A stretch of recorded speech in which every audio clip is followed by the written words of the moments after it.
Hojik leiba stall asi akhoi smile aina mingthon ba akhoi brand name dugi stall duni duga akhoi manufacturing by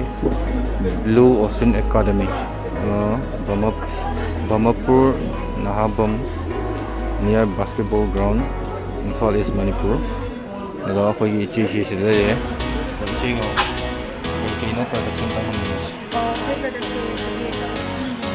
product se khogi chahau gi instant kheer hai tare ko puthokta tum ising asaba haijala tum chaba ya instant kheer hai black rice hai tare chahau na sem hai tare ko kai na kan da khogi manipur sida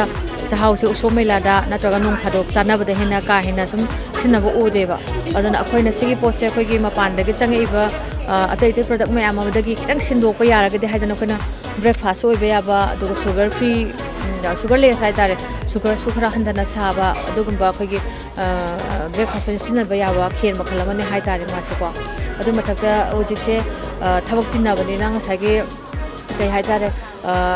chaba thong thakpa phakta ba chaba phakta samam yawe ba thong ma chaba phakta ba yawe ba adu patuna main oina adu gi damakta so yam khalla kanda khudakta chaba ya ba breakfast ki mo sin ba ya ba de angang sin na so adum ayung ta da megi uma kai gum sa san do so pusin mo sin ba ya ba aduga akhoi gi haksang am kana ba hai tare ko magi kanu se chahau gi popari se adu gum ba mayam ma de gi dry fruit ma si da happy se koina chahau hape de gi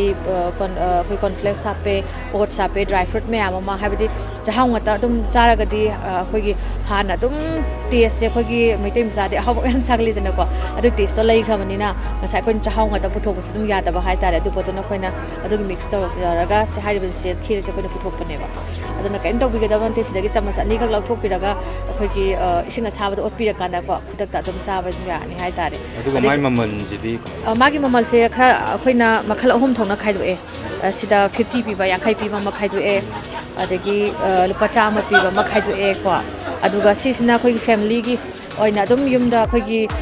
sangom makta leiden hai tar sangom da lupa chani chhum dum pi ko adugi am complex lai dune dry fruit kha chani dum hap tine dana paisa ja estimate se yam ja dum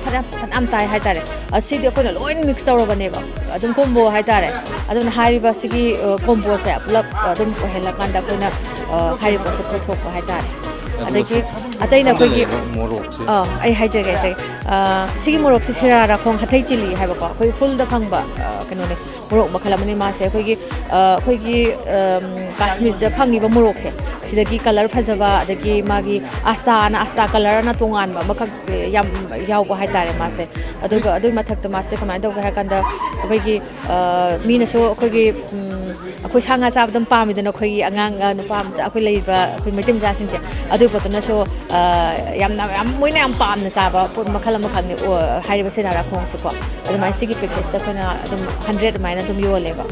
adagi sisina sisu GI tag product ni ko sigi hairiba sisu GI tag product ne khoi gi si hairiba sira ra khong chili se aduga hairiba ngasai gi sisu GI tag product ni ko khoi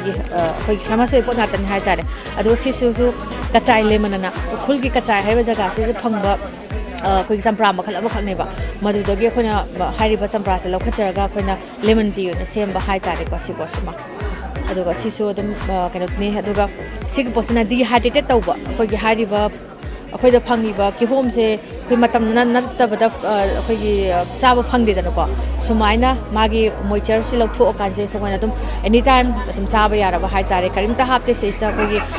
mangun preservative ko ba kodam ta hapte only kang han ba khatani ko mangun da tawri ko se sumaina du ha pe tang kon magi maman se khoi lu 50 ma yang khai lei si da 150 grams sina 240 lei 240 maina lei mai maman che ko aduga sachet se mangon da habe 16 sachet oiba adu akhoi di yam ka hena yak pa se haina de na akhoi mite mi sa sing de na sachet amana mi ani thamina ba yani hai ta de ko adagi sida ate ti myam slai de ko ka chai le mani morok ka thum morok yaw ba akhoi gi ke hai ta de candy hai ta de ko adagi sesta amla gi lei ko candy da spicy lei aduga akhoi sweet de lei hai ta de ko ai de mai gi apam hai ta sumaina akhoi gi wild apple haituki aduguma mayam ama lei adum makhal makha khara hai tare lupa ni fu piba de yankhai piba 90 piba de magi khara khenai hai tare aduga sigi leifam akhoi leifam se marmapur na habam ba mo lekai da che janungai jare thank you